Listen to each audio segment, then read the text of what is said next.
నాకు ఎందుకో తెలీదు చిన్నప్పటి నుంచి కొన్ని ప్రశ్నలు అలాగే ఉండిపోయాయి.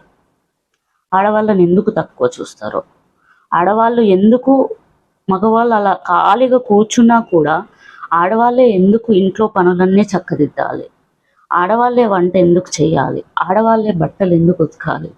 ఆడవాళ్ళే పిల్లల్ని ఎందుకు చూసుకోవాలి? మగవాళ్ళు చూసుకోకూడదా? అవి వాళ్ళకు కూడా దేవుడు సమానంగా 2 చేతులిచ్చారు, 2 కాళ్ళిచ్చారు, అన్నీ ఇచ్చారు గదా! చూసుకోడానికి. ఎందుకు మరి వాళ్ళకు అంత ఫ్రీడమ్ వాళ్ళకుంటది. ఆడవాళ్ళకి మాత్రం ఎందుకు అంత అణగదొక్కేసి పనుల ఒత్తిడిలో వాళ్ళని మానసికంగా, శారీరకంగా ఎందుకు ఇబ్బంది చేస్తా ఉంటారు? వాళ్ళకు తోడు మీరు కూడా ఉన్నారు కదా! మీరు కూడా హెల్ప్ చేయొచ్చు కదా! ఇట్లాంటి క్వశ్చన్లు నాకు చిన్నప్పటి నుంచి అలాగే మిగిలిపోయాయి. ఎందుకంటే నేను లైవ్‌లో చూసిన. ఇప్పుడు మా అమ్మ, నాన్న ఉండేవాళ్ళు. వ్యవసాయ కుటుంబం మాది. సో, ఇద్దరు పొద్దున్న దాకా కష్టపడేవాళ్ళు. పొద్దున ఎళ్ళేవాళ్ళు, ఈవినింగ్ కల్లా వచ్చేవాళ్ళు. బట్ వచ్చిన తర్వాత నాన్న మాత్రం చాలా రిలాక్సింగ్‌గా ఉండేవాళ్ళు. అమ్మ మాత్రం మళ్ళీ ఇంట్లో కష్టపడతా ఉండేది.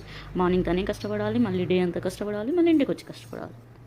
ఏమో నాకు న్యాయం అనిపించలేదు. నా ఒపీనియన్, నా ఆలోచన ఏంటి అంటే, తనకు కొంచెం నాన్న కూడా హెల్ప్ చేయొచ్చు కదా అనేది నా ఆలోచన అనమాట. నిజమే కదా. సో చిన్న లైక్ చేసి సబ్స్క్రైబ్ చేసుకోండి.